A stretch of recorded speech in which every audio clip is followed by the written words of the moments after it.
Made on Zencastr. Because Zencastr is the all-in-one podcasting platform that makes every stage of the podcast production process, from production to distribution to all of the major platforms, so easy. Hello, and welcome to Fit for My Age, the health and well-being podcast from Abeceda. I am your host, Michael Middleward, the Managing Director of Abeceda. Today, my guest is Kristine Genovese, who is a transformative force in holistic health and the author of Healing Through Soul Intelligence. Kristine is based in Tampa, Florida. I've been to Florida, but not to Tampa. If I do get to go to Tampa, I will make my travel arrangements with the Ultimate Travel Club. It's where I get trade prices on flights and hotels, trains, all sorts of holidays, and every type of travel purchase you can imagine. You will find a link with a built-in membership discount in the description. Now that I have paid some bills, it is time to make an episode of Fit for My Age that will be well worth listening to, liking, downloading, and subscribing to. Very importantly, on Fit for My Age, we don't tell you what to think, but we do hope to make you think.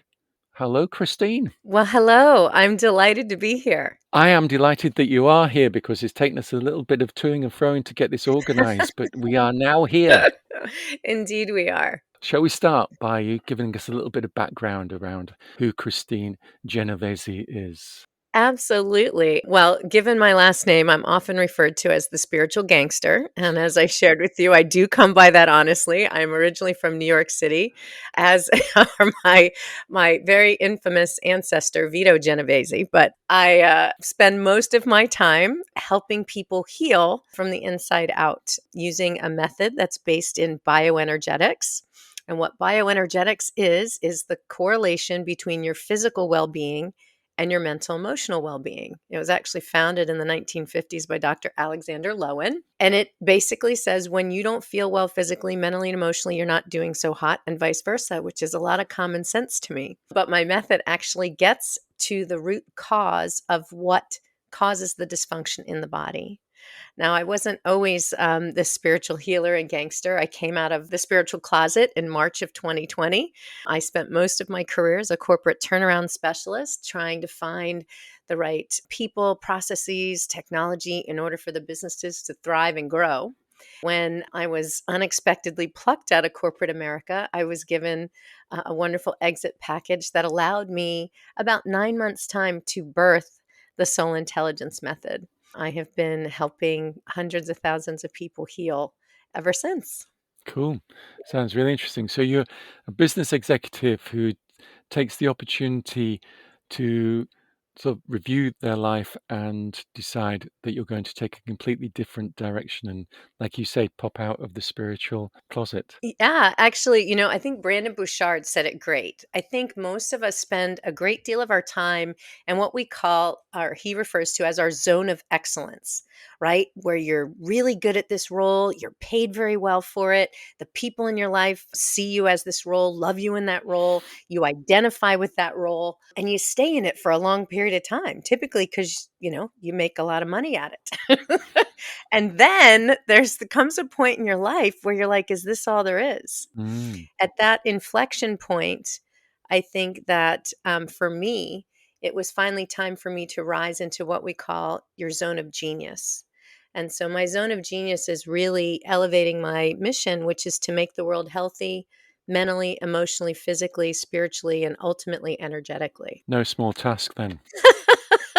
Well, it's not for the faint of heart. We definitely, we definitely have an opportunity to do it. But one of the things that I share with people is, I'm really called to teach other people my method. That is really my passion because I want everyone to be able to heal what holds them back. Truly, doing this work in the world is extremely rewarding. And when you make a commitment to heal yourself, not only does that impact you or the people that you're close to, but it has a butterfly effect. As if a butterfly changes its flight pattern on one side of the world, it could cause a tsunami on the other side of the world. We're all connected. Yes. So when you start to heal you actually have an impact on consciousness itself and everyone connected to it.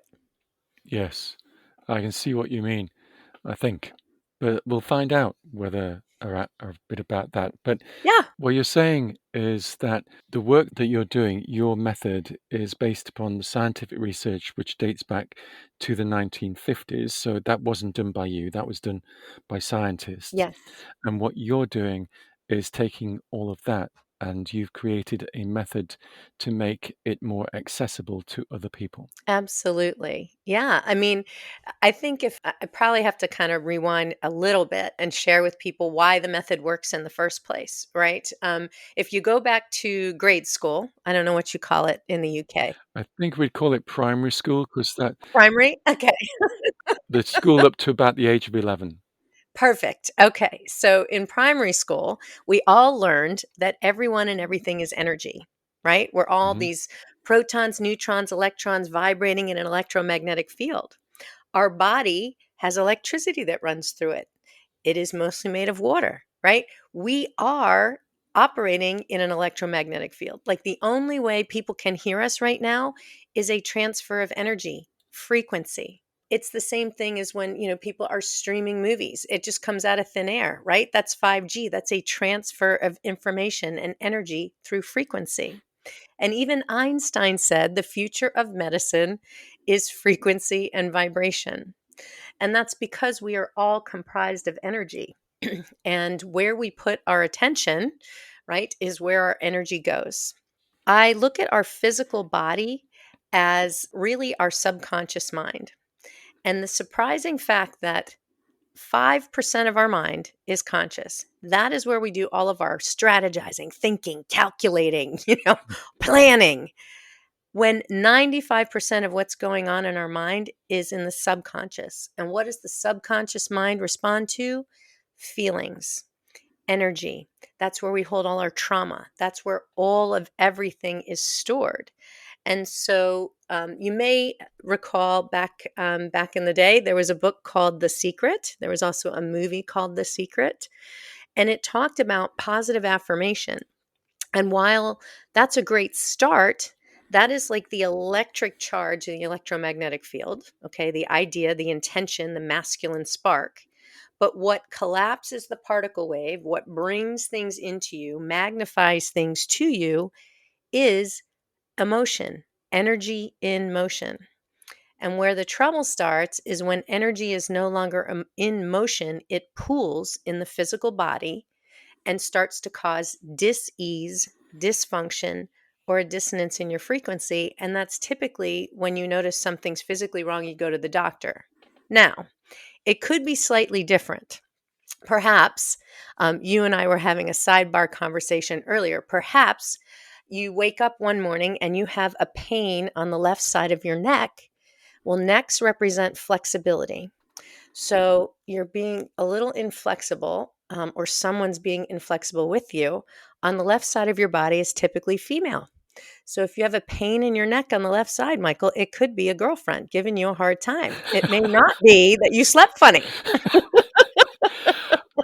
There's origins in everything that people say, and people do say you are a pain in the neck. Not to me, obviously, but Well, which side? Which side? You need to know the side. well, it's if it's on the left-hand side, then we could get into a whole different debate here. But the if it's all the way around, you've got a real problem, I suppose. I totally get what you're meaning. Is that our body gives us signals as to what is actually the problem. Absolutely. But not everybody is aware enough to interpret what that is. And that's where my method comes in. So I literally have a book of charts, all right, about 30 different charts, and I use a pendulum and I, set up what I would call a sacred space because once energy is created, it can't be destroyed, right? That is a scientific fact. It has to be transmuted, it has to go somewhere else. Hmm. And that's what I was saying. When it pools in the body, that's when it causes dysfunction, discomfort, dis-ease, right? Dissonance in our frequency, and we have to address it, right? We can't ignore it anymore. Um, my method allows me to figure out where it is in the body, what it is, what caused it, when did it happen. And even though like people go through traumatic events in their life, and maybe they've done counseling where they talk it out and they cry it out and they get back into that situation, and they have to move the energy up and out of the body by reliving that situation. That is one way to release trauma. Another way could be actually exercising. I'm also an avid tennis player, hence living in Florida, right? That is a great release, and that helps to move energy. There's lots of ways to move energy, but when something is stuck in the subconscious mind for a long period of time, it often forms those cells and causes something majorly wrong. Yes. The genes have been downregulated, and you now have dis-ease that you need to attend to. And so there's always an underlying emotional root cause to whatever is going wrong in the body. Like I said, it could be something as simple as a pain in the neck to something that might be a cause for cancer cells forming in the body. One of the things that you said was that emotion is like energy in motion. Mhm. When the energy doesn't move, it stops having motion. Yes, That's when it starts to pool. The longer that it is static, the longer that it's in that pool, the more serious the damage that it will do physically to your body. absolutely. Absolutely. If we are to maintain good physical health, the first part of maintaining good physical health is to be also managing our emotional and mental health as well. Otherwise, we could end up, so yeah, I'm really fit. I can do umpteen pull-ups and press-ups and whatever it is you want, run marathons every day.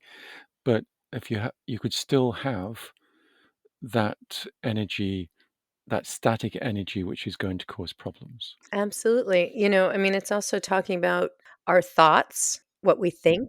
Something else that's stored in the subconscious mind are repetitive thoughts, which have become self limiting beliefs. And it clouds your vision of who you are in the world. For example, maybe if you grew up with the self belief you're not enough. I grew up with an alcoholic parent. And so, in order to get attention, I always had to do something spectacular. I had to be the best on the team. I had to, have the best grades. I always had to exceed expectations in order to get praise. That's a way to become more important, more impressive than the drug Mm, and the alcohol. yes, I certainly had it served me in my corporate career, always meeting and exceeding expectations, Hmm. but it really failed me in my personal life because I wound up choosing partners that would underdo and I would overdo. And so I felt unsupported. It took me a long time to heal that one. Yes. Have you learnt to relax now? Oh my goodness, yes. I am I am an avid meditator. I have really taken recently my meditation to a whole new level.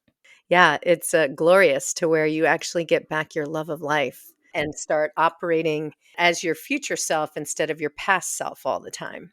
And so my method really helps people get clear enough so that they can get into those higher states of consciousness and start getting that joy of life back. I mean, so many people battle with depression and anxiety, and our nervous systems are just constantly in fight or flight. The second people pick up their cell phone or they pay attention to the news, or you think about how many times a day you go into fight or flight. If people can't calm their nervous systems down, it affects their immune system, their ability to fight any dis-ease off, lowers their resistance, and then they tend to get sick more often. Propensity to be sick more often also leads to more serious illnesses, I suppose. What you're saying is that our natural state is it's not our natural state, that constant fight or flight. But because we are evolving, changing to being in a constant fight or flight because of the pressures of life in the Western world, we are just by our choice of job or our choice of the way in which we do our job is going to contribute towards creating a negative impact on our health. Yeah, it definitely can. Like when you look at all of the factors that contribute to dis-ease within the body, it usually falls into just a few categories. The good news is most of them are within our control and most of them are lifestyle based. So the first one is poor nutrition. So if you think of your body as a computer, you have to think about what am I putting into it? So, garbage in, garbage out. So, trying to eat, healthy foods and having more of a balanced diet that works for you. The next one, toxicity. So managing toxicity. That's not just the chemicals in your home or what you choose to clean with. It's looking at your environment. It's looking at the people in your life. Like, when you look at your cell phone and that one person calls you and you just cringe, like, ugh, I don't know that I have the energy to pick up the phone and speak to them right now. The energy vampires in your life. Toxicity is also what you listen to or what you watch, what you read. What are you feeding your subconscious mind? So toxicity shows up in lots of ways. So it's almost like if we are listening to celebrities, politicians, Mm, campaigners whew, telling us what is wrong with the world, and they're the only person who's going to put it right. yes, definitely contributes. Listening to that bad news all the time is going to contribute towards creating the negative aspects of our subconscious and or our subconscious mind, and will contribute towards the pooling of that emotion and stopping it from moving around the body. Yeah, and keeping, the nervous system in high alert. Then the next big one is stress. Stress is a huge factor in our health, our physical health, and how we manage that stress, whether we move or not. Movement is big. Sitting has become the new smoking. So, as much as you can incorporate movement. And the last thing that typically contributes is the genetic component, but it's only about 5%, 3 to 5% that affects people in genetics. Something comes through your family line. You've inherited a condition. Yeah, you've inherited your genetics from your parents and your grandparents and etc. But it's not just the genetics that you inherit, is it? It's the habits that they have. I'm thinking like Thanksgiving dinners Mhm. in America or Christmas dinners here in the UK. You will do what your parents and grandparents did, and you'll organize food in a particular way because that's the way that it's done. Well, that's just the way that it's done.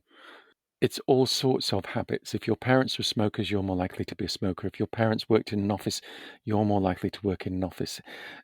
If your parents played sport, you're more likely to play sport. But if they were spectators, you're more likely to be a spectator. If you read books, or if your parents read books, you're more likely to read books. So there's all sorts of different evidence that supports that Mhm. habits get transferred from generation to generation, just because that is the what is accepted in that environment, what is seen as important in that environment. Yes, very much so. Yeah. But the good news is most of it is within our control and we can change it. Yeah. Yes, it's Yeah. within our control. We can change it.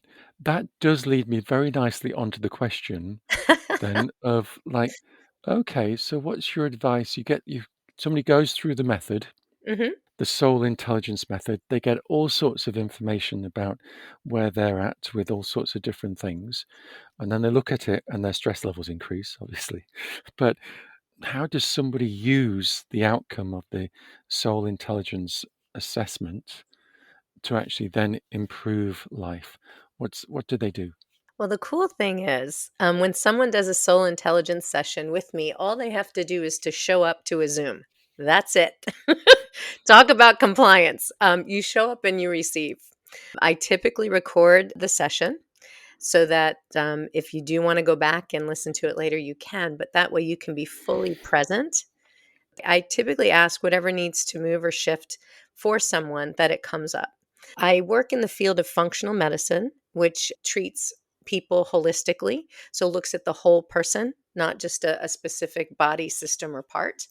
A lot of my clients are medical doctors, nurse practitioners, healthcare professionals in some form or fashion. That tends to be who my primary clients are, and then consequently their patients.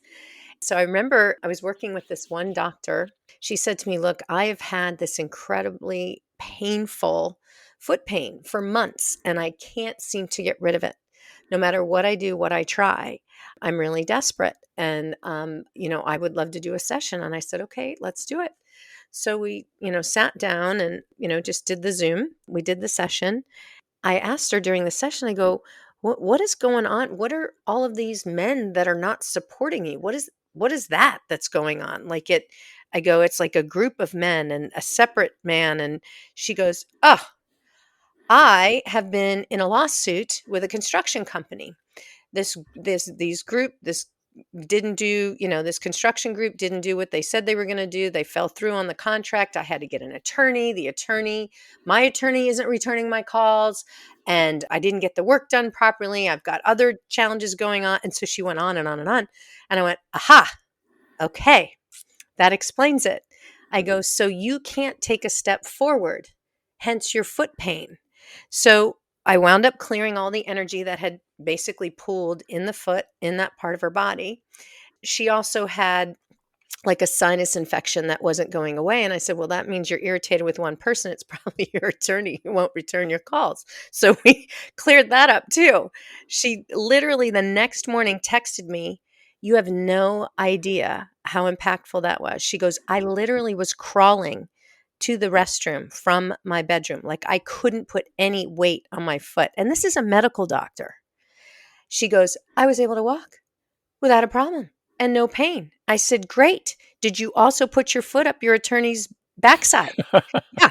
And so it was like, she wasn't dealing with this situation. She wasn't able to move something forward. Right. And so that's why those physical conditions developed. So even someone as knowledgeable, right, as an MD wasn't able to solve their own challenges. But it's the understanding of the various different factors and then the processes to make use of that knowledge, isn't Hmm. it? Yeah. Absolutely. And so everybody can get in touch with their own soul intelligence. Um, I talk to people about, okay, we all can understand the concept of IQ, right? Our smarts, the brain, the idea, the inspiration. That's the magnetic spark in the electromagnetic field, the idea, the inspiration. But what magnifies things to you and bring things to you is emotion. So the emotional intelligence. And I think we all learned about that, kind of in the 80s and 90s, like how you say what you say is more important sometimes than what you're saying. Yes, but when we learnt about it in the 80s and especially in the 90s, I think it was Daniel Gorman wrote the book. It was an outward facing emotional intelligence. It was about how we impact other people. It was Mm, not about our inward facing emotional intelligence. And what you're talking about is building an understanding of our emotional intelligence. absolutely. And then soul intelligence is your inner knowing. Okay. And trusting your inner knowing, beyond intuition. It's literally feeling into a situation to gain direction. So we're talking about values then. Um, Not necessarily values, it's whether something resonates with you, whether it aligns with you, whether you feel like you can step into that situation. For example, I use a technique when I was, doing executive coaching. I call it inside out problem solving. Yeah. So basically, you could have three different outcomes to a problem, and you kind of, stand in one spot in the room and you close your eyes and you feel into that solution that you've come up with. And what does that look like 6 months from now? And who are you with? And how do you feel? And what impact has that had? And how does that transpire? Go with your gut reaction is what you mean. And then you take a step in a different direction and you feel into, well, what if I do nothing? What does that feel like? And how does that unwind in 6 months? And where am I then? And then maybe you take a step in the other direction and you feel into an even better solution. And you feel within your body what is the right outcome for you at this time. So it's literally tapping into your soul intelligence, tapping into your inner knowing in order to solve a problem. Yes. Yeah. We have just scratched the surface of this, haven't we? I know. I'm like, where did the time go Yeah. already? It's really seriously just scratched the surface. I'm going to have to invite you back. Oh, I'd love that. That would be brilliant. But for today, Kristine, I have to say thank you very much. It's been really very interesting. And I'm sure other people will say it's been very interesting as well. So, where can people find more information out about you? Probably the best place would be my website, which is soul, as in SOUL, soulintelligencemethod.com. I also have my book, Healing Through Soul Intelligence, available on Amazon and Audible. And I'm going to be in a movie called The Pillars of Power that comes out in the early part of 2026. And it is actually really a great compilation.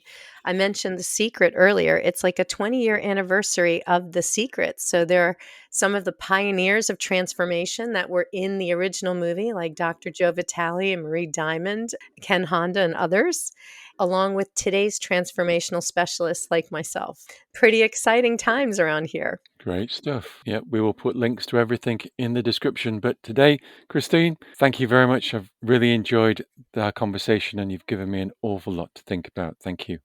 Oh, absolutely. It was my pleasure. Thank you so much for having me. It's been great fun.